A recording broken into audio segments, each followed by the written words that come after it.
Hey, I'm Tom Butler, and in this presentation I'm going to explore the contemporary business problem of airline ticket pricing. So the central problem that I'm going to discuss is how an airline can increase ticket revenue while maintaining high sales volumes. So factors of this data set include ticket price, class type, and traveller's age.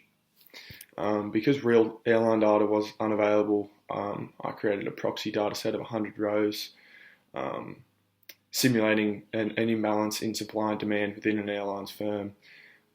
This data set mirrors realistic market behaviour, capturing how pricing and seat allocation decisions affect revenue and utilisation. So using Excel summary statistics and a combination of if functions, I calculated the mean, median and standard deviation for each ticket class. And the results show that economy generates the highest average revenue, but also has the largest variation in standard deviation, reflecting fluctuating sales volumes across routes and times. Business and first class produce steadier, high-value ticket sales, indicating more inelastic demand. These findings align with consumer choice theory, as price-sensitive consumers dominate economy class, while business and first class travellers value quality and reliability over price. So what we want to do is try and reduce the spread or the standard deviation in the economy class and maximise revenue. So strategically, the firm could introduce loyalty or rewards programs for economy travellers, help stabilise that revenue and enhance retention. So to further analyse these market segments, I used a combination of statistics and logic functions, comparing ticket sales and price across the age groups. So the under 25s show the highest price elasticity, small price changes causing larger demand shifts. So here, promotions such as student fares or bundled offers would help capture more of this demand. In the ages 25 to 40, there's variable demand, likely professionals and families balancing price and convenience. So here, an allocation of more economy seats on these routes would optimise the revenue streams. And for the over 40s, it demonstrates stable, inelastic demand, less sensitive to price and more responsive to perceived comfort and quality. Maintaining consistent pricing and premium service would maximise satisfaction. These patterns reflect the law of demand and consumer choice. Different groups maximise utility differently, requiring differentiated pricing.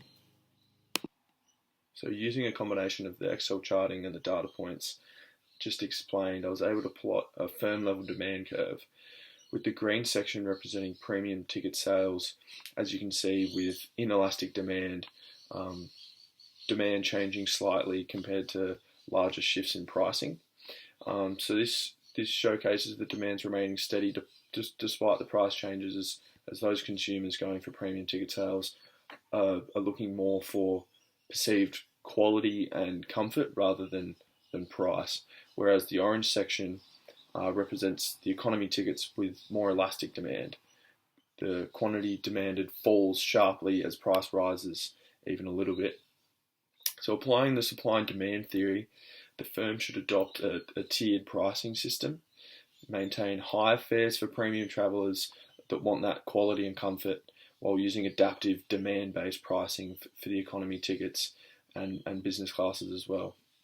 This approach balances producer revenue goals with consumer responsiveness, getting that efficient market equilibrium.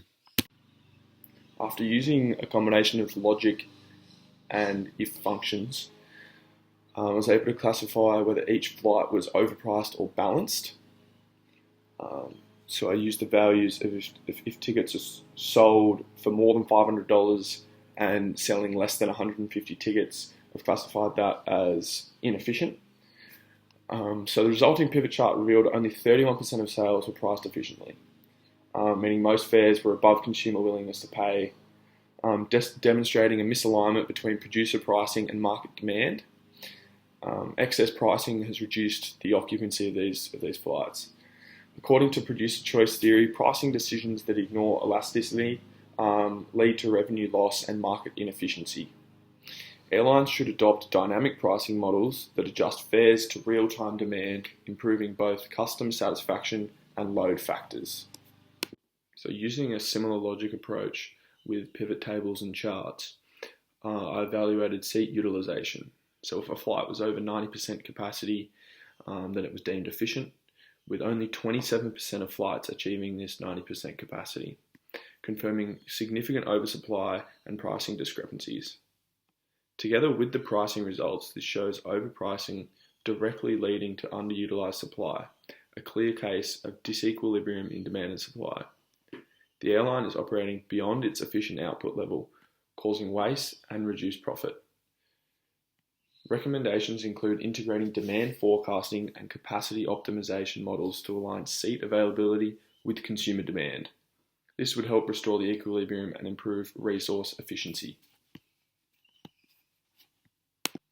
This project helps demonstrate how combining economic frameworks with business analytics tools provides actionable insight into complex problems such as airline pricing.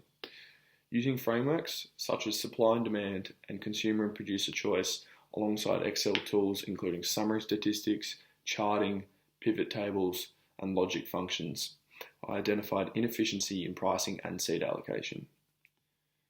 These analytical and problem-solving skills are directly transferable to roles such as business analysts or revenue management specialists, where data-driven decision-making and understanding of market behaviour are essential.